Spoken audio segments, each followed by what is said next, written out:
बहुत सारे लोग हैं ना, आज वैसे भी सोशल मीडिया आम है तो दाना सारे बनना चाहते हैं, हर आदमी नसीहत कर रहा है। अच्छा, जिसका जो शोबा नहीं है ना वो भी वो बता रहा है, जिसको बिल्कुल हिकमत का नहीं पता वो भी बैठ के नुस्खे बता रहा है, जिसको दीन का नहीं पता वो मसले बता रहा है।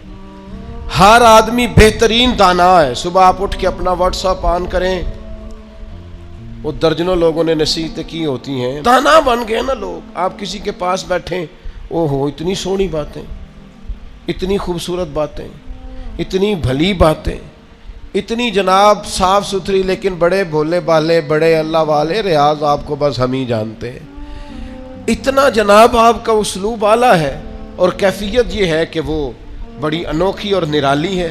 दाना कौन होता है? रूहानी दुनिया में, रूहानी कानून में दाना कौन होता है?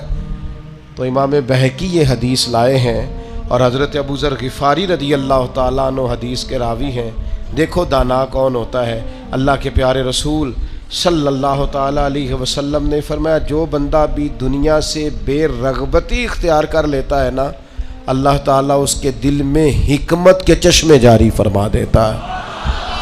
जब तक वो हिरस से, हवस से, लालच से भरा रहता है, उतनी देर तक उसे हिकमत नसीब नहीं होती। एक दूसरी रवायत में फरमाया, हिकमत तो बुनियाद है इस बात की कि तेरे दिल में अल्लाह का खौफ कितना।